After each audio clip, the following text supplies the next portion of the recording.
Well, welcome everyone to the fields of Perthshire in Scotland. Having said earlier on that I was not coming out today because it's horrible and stormy and freezing cold. Storm, was it Eunice with an E, is blowing through the UK at the moment. The snow though has started to melt quite significantly. Once you get out into the middle of the field, it's largely gone. And being kind of stuck in the house and kind of fed up, I thought, you know what, I'm just going to come out for an hour and see what I can do, see if I can turn up anything. Even the crows are laughing at me. I've come to this field. This is the sort of what we call the Roman field. It's produced, as the name suggests, quite a number of Roman coins over the years. And I thought, you know what, it's probably the best sheltered field of all because it's got trees around the edge, so I'm going to try and stay out the wind as much as possible. And it's just me because everyone else thinks I'm absolutely stupid for even wanting to go out, but that's what metal detecting does to you. It is an addictive hobby and you just want more and more and more. So let's see if I'm going to be rewarded today or not. Let's see what we get. First signal didn't sound great in the ground. 2 spadefuls, out it comes, sounds really good.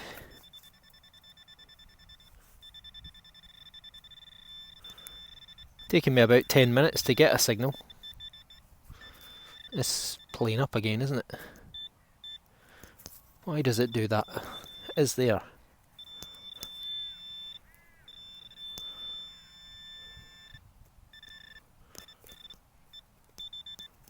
That can't be it. What is going on with this? Well, that took a while to find, but there it is. There. Yes, there. Initially I thought, you beauty, it's a coin to get started, but I felt a shank on the back. That side. There's a lump. Oh, it's gold. We've got gold. Gold gilded. Right, we'll give this a wee clean up off camera and see if we'll get any detail. Well, there's the forward facing side. You can see traces of gold gilding, but I can't see any decoration. On the other side though, quite a lot of gold gild. And there's a little remnants of letters that would have been the maker, but unfortunately you can see there's a couple of letter ends, but I'm not going to be able to read it in the field. Maybe when I get home, give it a proper clean up, I might be able to get a bit more detail, but it's a gold gilded button. I'm guessing it's probably going to date to sometime in the 17 or 1800s. But hey, it's a start. We're out in the snowy fields. Not had a lot of signals, just a couple of bits of foil so far. So what I'm going to do, I'm going to head right out into the middle of the field because that's the part of the field that we've detected the least. Certainly since it's been ploughed. So let's see how we got on, but a bit of gold to start with. Find number 2, and it's 2 finds in 2 minutes. This was almost on the surface, just gave it a little kick and out it popped, and it is a spoon, the tip of a spoon. See how it's got the natural curve shape to it, and it's probably about the size of a teaspoon, maybe a little bit bigger, and I don't know, age wise probably going to be sometime maybe in the last 100 years, give or take. But I suppose it could be a little bit older. Any spoon experts out there who can tell by the shape, then by all means let me know. But it's definitely been in the ground for a while. Fairly rotten away. Probably just a farm worker for his packed lunch. And one day he dropped his spoon. Or he broke it. But 2 finds in 2 minutes. Let's see what we can get. This one is blowing the ears off.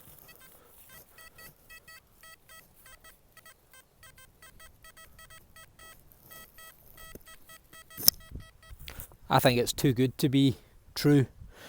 I think it's going to be a big chunk of iron just under the surface or a bit of aluminium, but let's see if I'm right or wrong. This is one occasion I hoped I was wrong, but unfortunately I am right. Now that is the bottom of a tin can. I'm guessing maybe 7 Up.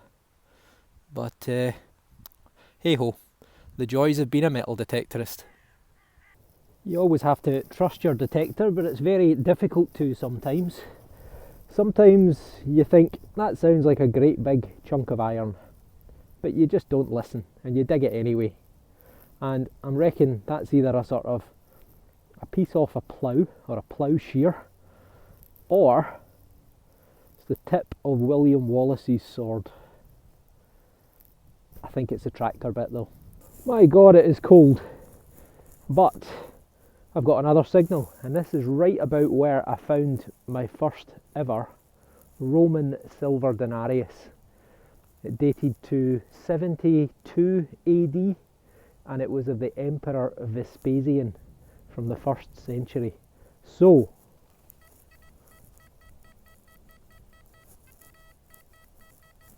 does sound coin-like. I think I caught sight of something circular about here.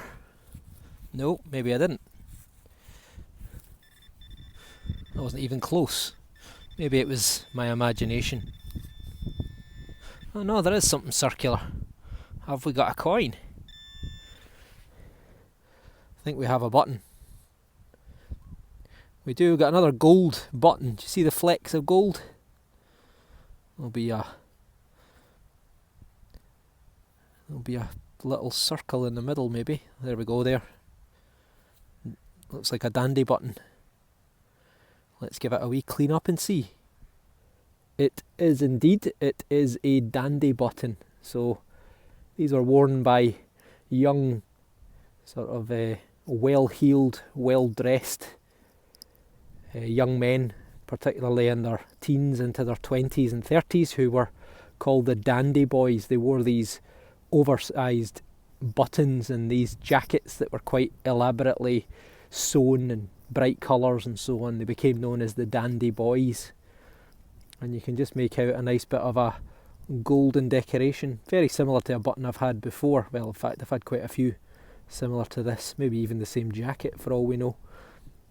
But they were kicking around in the Georgian period, so this will probably date to the later half of the 1700s through into the beginning of the 1800s. So they were real, I suppose you would sort of call them hipsters of their time, very fashionable. And they didn't have a lot of money, but they still made a lot of effort to dress fashionably. Kind of minimising how much I'm getting the recording gear out because of this wind. It's probably about 30 miles an hour or so. I'm kind of out in the middle of the field now. You can see the snow is quite sparse, but unfortunately it's not as well sheltered for recording. This one was a bit iffy, and that's what's popped out. And that looks like a little buckle. I'm guessing, it's still got the pin there, but I'm guessing that's probably going to be from horse tack or a horse harness. I'll give it a little rub up, see if the pin's still moving, just in case it looks older, but I suspect it's probably going to be 18 or 1900s, but let's see. And there we go. And the pin even moves. Look at that, still intact. Sometimes the pins are made of iron. Sometimes the whole buckle is made of iron. But it looks like it's probably a copper alloy. It's got a sort of greeny tinge to it, you can see. And quite often the pin, if it's made of iron, is completely corroded away. But I would guess this is probably going to be, 100, maybe 150 or so years old at the most.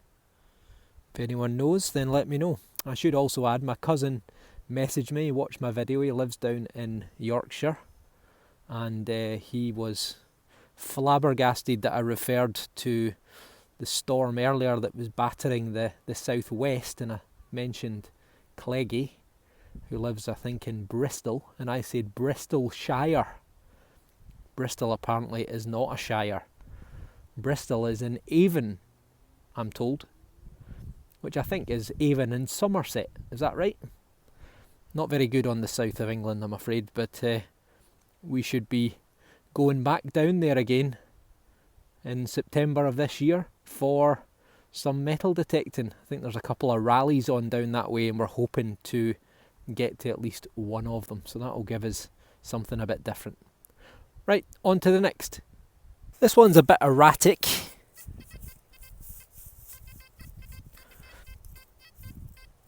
Sounds good that way. Sometimes that way it's okay, and I don't know, probably going to be a bit of iron I think, but let's give it a go. We've not exactly getting lots and lots of signals. Okay, we're out and it's definitely not sounding great.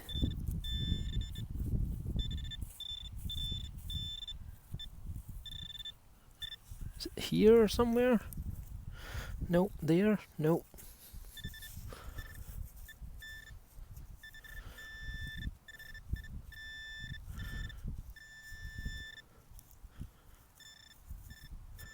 Oh, this is going to take a bit of effort, I think. It's not easy with the one hand. It's freezing cold. What's that there? Is that what it was? Nope, that's a stone, John.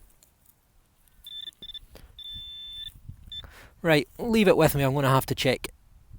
Now look at the size of that. No wonder I couldn't find it. I thought I saw something circular. I don't know if that could actually be a Roman coin. A minim.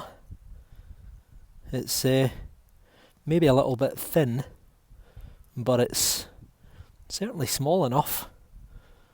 Well, good on the old XP for finding a signal that small. Let's give it a wee rub up, see if we can get any detail. And the light is not very good, so it's difficult to see, and the wind is not helping either, but I don't know, I think that could be a little Roman coin, you know. It looks like there's something on it. Do you see a line on the edge there, or is it just my imagination?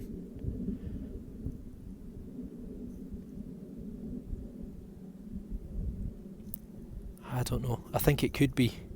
We've had quite a number of 4th century Roman off this field, as well as, you know, 1st century and some other periods within the Roman history, but most of the coins have been 4th century, and they had this type of coin called a minim, and a lot of them were copies. They were fakes, because there was a shortage of coinage in the province of Britannia, and it's almost as if the authorities turned a blind eye to it because it was such low value coinage.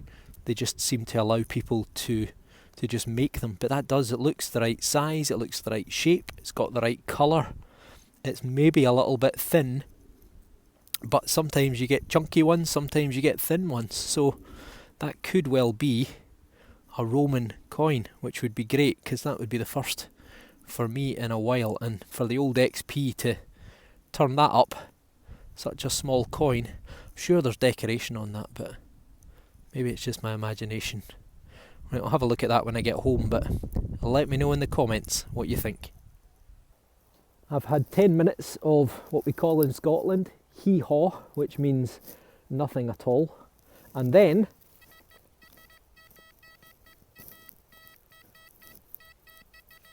that has got to be a coin. If it's not coin, it's a piece of aluminium or aluminum just under the surface. Could it even be silver? I don't know, but it definitely sounds good. This is probably going to be my last signal because light is fading and I've got to go and feed the bloody horses. The joys. We're out the hole on the second spadeful, probably about 6 or 7 inches down, and somewhere, you can see the light, it's getting dark. Somewhere here, maybe. Definitely said it was out the hole. Oh, there it is.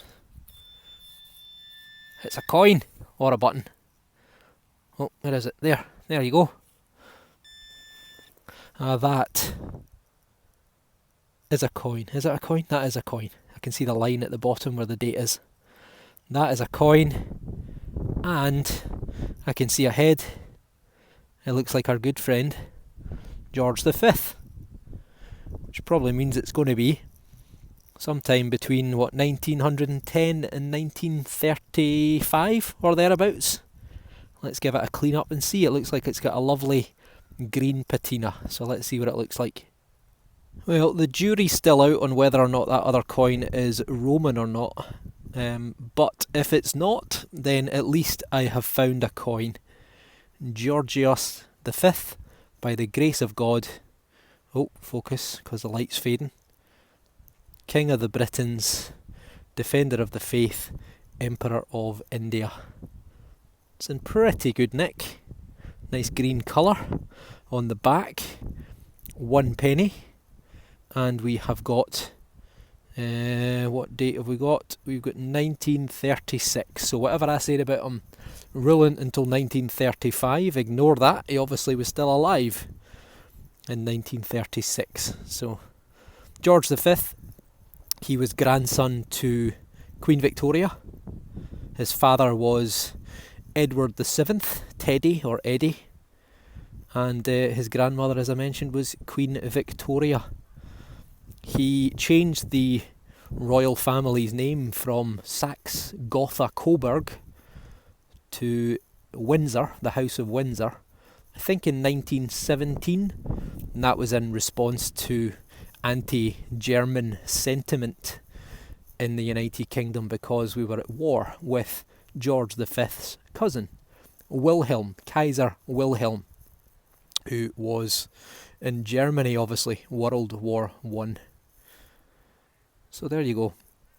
Now I'm going to leave it at that for today, so not the longest of videos, but hey, 2 bits of gold, a potential Roman coin, which I'm pretty sure is Roman, but some people may disagree, probably Fletch, and a nice George V penny.